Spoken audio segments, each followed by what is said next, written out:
Good morning everyone, कैसे हैं आप सब। तो ये है सुबह का टाइम और देखो आज मौसम कैसा था। सुबह थे हल्के हल्के बादल। उसके बाद मैं जब वॉक करके आई फिर नहा धो के पूजा लग पड़ी थी करने मंदिर में। और आप लोग भी ले लो आरती और दर्शन भी कर लो अच्छे से। मेरा गला वैसे भी बैठा हुआ है आजकल, पता नहीं क्या हो रहा है, प्रॉब्लम समझ नहीं आ रही है। पानी के गरारे भी बड़े किए थे लेकिन उसकी वजह से आपको अब मेरी आवाज़ भी भारी भारी लग रही होगी। तो जी बस ये सुबह का है। माता रानी के दर्शन आपको भी मैंने कहा करवा लेती हूँ साथ साथ। हम तो रोज़ करते ही हैं, पूजा पाठ भी करते हैं और साथ में दर्शन भी हो जाते हैं।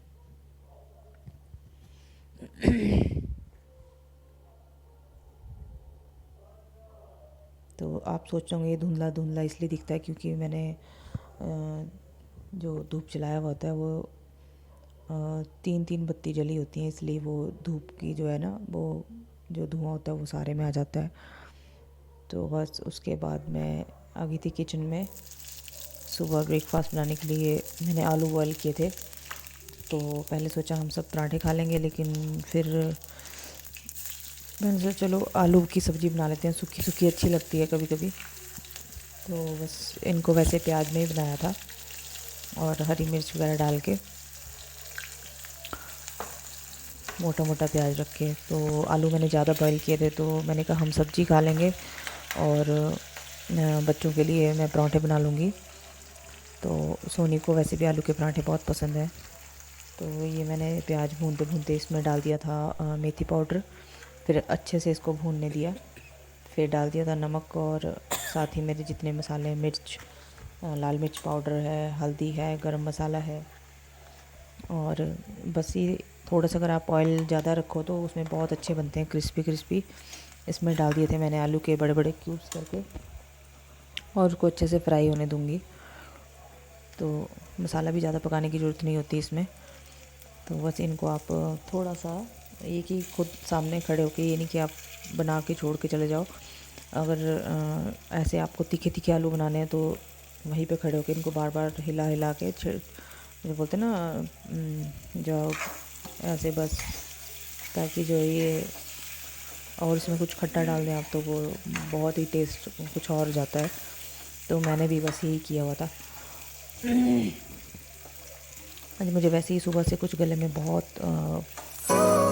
दर्द दर्द सी हो रही है भारी भारी से, तो मैंने पानी के गरारे भी किए थे। फिर जी उसके बाद मैं आ गई थी, नाश्ता वगैरह जब हो गया था उसके बाद मैंने पूरा अपनी सफाई करनी।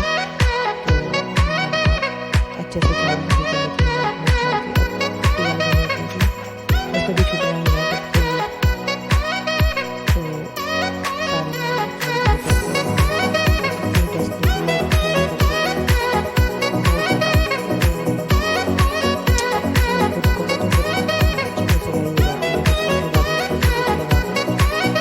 पिछले हफ्ता मैंने नहीं लगाए थे, बहुत दिन हो गए थे। तो क्योंकि अभी मैं इसलिए नहीं लगा रही हूँ क्योंकि बाहर काम लगा हुआ है, तो फिर जितनी डस्ट बाहर होती है उतनी डस्ट अंदर आ जाती है। खिड़की दरवाजे तो वैसे हम बंद ही रखते हैं, लेकिन फिर भी मेन डोर पे जो है ना जो फीचर के सामने जाते हैं तो डस्ट अंदर आ जाती है। तो कि चलो अच्छे से जितना हो सके साफ़ सफाई करके।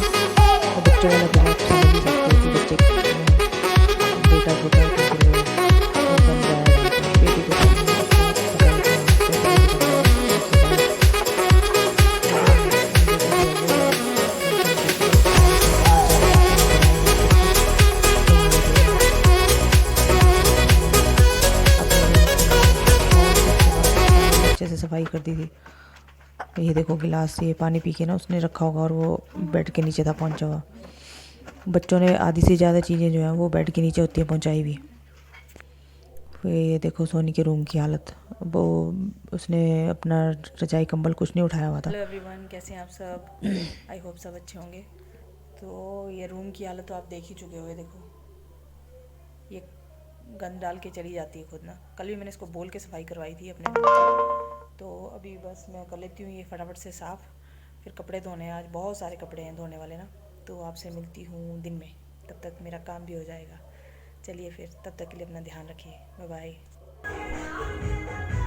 तो जी यहाँ मैं लग पड़ी हूँ कपड़े धोने, और आप सुन रहे होंगे पीछे गाने लगे हुए हैं। तो ये मेरा मतलब मुझे मज़ा नहीं आता जब तक मैं काम करते करते मुझे गाने भी चाहिए सुनने को।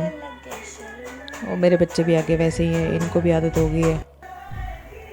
तो ये देखो कैसे सफाई की थी सारे में, तो पोछे वगैरह लगा के तो घर वैसे ही चमका चमका वैसा लगता है। आज मैंने वैसे भी अच्छे से जितनी भी टाइलें वगैरह हैं सारे अच्छे से साफ़ की थी। मेरे पास जो टाइलों वाला ब्रश है उससे साफ़ की थी। तो इसके रूम की हालत भी ठीक की थी मैंने। बच्चों वाला रूम है तो फिर आप समझ ही सकते हो कि कितना गंद डालते हैं। ये देखो हैंसी ने आती बॉल फेंक दी थी अंदर। फिर उसके बाद थोड़े कपड़े सोनी डाल आई थी, तो ये जो सोनी ने डाले थे मैं इन्हीं को ठीक कर रही थी। अब छोटी इसको पता नहीं चलता है ना कि कैसे कैसे डालने हैं, तो थोड़े जो बचे हुए थे फिर वो मैं लेके आ गई। मैंने कहा चल मैं डाल देती हूँ। तो मौसम भी आज सुबह बादल थे हल्के हल्के, लेकिन बाद में दिन में बहुत जो है वो हो गया था, साफ़ हो गया था मौसम। तो स्वेटर मैंने डाली हुई थी बट मुझे गर्मी लग रही थी उस टाइम। तो अभी बाहर तो डाल नहीं सकते हैं कपड़े क्योंकि तार नहीं लगाई है, तो इन्हीं की छत पे जाना पड़ता है। सामने जो भैया हैं उनकी छत पे जाके ही हम कपड़े डालते हैं। अभी तो धूप बहुत तेज़ होती है तो इतनी ज़रूरत नहीं होती। ये होता है कि साथ साथ ही अभी कपड़े डाल लो, थोड़ी देर बाद जो मशीन से सुखाए हुए होते हैं तो फटाफट से सूख जाते हैं। उसके बाद जी मैंने दाल बॉईल करके रख दी थी पहले ही। कपड़े धोते धोते मैंने दाल बॉईल करने को रख दी थी, और फिर आज फिर लगाया था इसमें तड़का। और क्योंकि अब सुबह से लेकर लगे हुए हैं काम करने तो भूख लग जाती है, तो बस मैंने इनको दाल को तड़का लगाया और साथ में चावल रख दिए थे बनाने को। और दाल बनाई थी चने माँ की, तो ये बना के बस मैं साथ साथ लग पड़ूँगी और काम करने। दाल बनाने को रख दी थी मैंने। फिर ये लाए थे पुदीना, तो उसकी चटनी भी बनाई थी मैंने। ये प्याज है, हरी मिर्च डालूँगी, साथ में पुदीना डालूँगी, और अदरक का एक टुकड़ा छोटा सा, और ये हरी मिर्च अपने टेस्ट के अकॉर्डिंग आप डाल सकते हैं जितना भी डालना हो। और साथ में डालें अनारदाना थोड़ा खट्टापन के लिए। और ये जो मैंने तिल भून के रखे हुए थे ना, ये तिल वाली चटनी बनाएं आप भी, बहुत टेस्टी बनती है। और इसमें साथ ही मैंने नमक डाल दिया, और थोड़ी सी लाल मिर्च भी और ऐड कर दूँगी इसमें। और साथ में एक नींबू डाला था पील करके। तो फिर दही नहीं थी तो फिर मैंने सोनी को बोला था तू लेके आ फटाफट जाके। और दही से फिर टेस्ट थोड़ा सा और अच्छा हो जाता है इसका। और भुने हुए तिल की तो खुशबू ही कुछ और होती है। देखिए चटनी बनी बड़ी बहुत स्वाद थी ना। खाना आपने अगर नहीं भी खाना हो, अगर मन नहीं हो आपका खाने का, तो भी आप चटनी के सहारे तो खा ही सकते हैं। और ये थे करी पत्ता। ये हमारे जो दूध वाले भैया हैं वो लेके आए हैं, बहुत सारी लेके आ गए हैं। थोड़ी मैं रख लूँगी, थोड़ी मैं अब मेरे पड़ोसियों को दे दूँगी। ये दाल में या फिर सांभर में या फिर इडली में, या आप वो बनाते हो ना, गुजराती सब ज़्यादा यूज़ करते हैं इसको। खुशबू भी अच्छी है। मैंने भी डाली आज दाल में, बहुत सही है। मैं इनको सुखा के रखूँगी, तेल बनाऊँगी इनका ना, वो करूँगी आपके साथ शेयर। हेलो एवरीवन, कैसे हैं आप सब? आई होप सब अच्छे होंगे। तो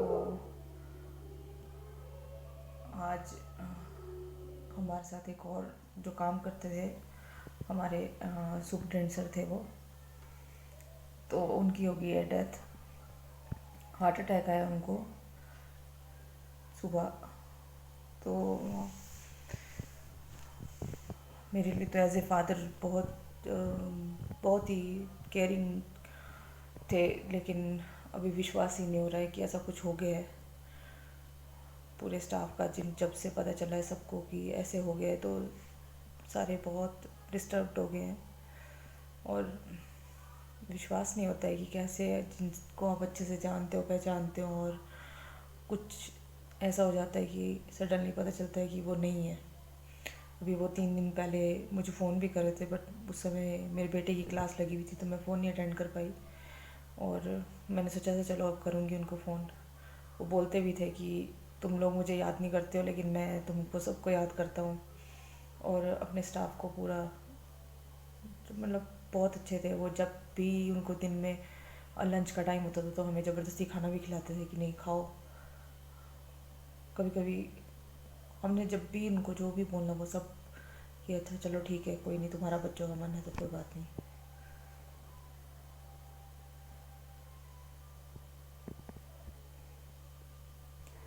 कोई पता नहीं है ना इंसान कैसे कहाँ चला जाता है।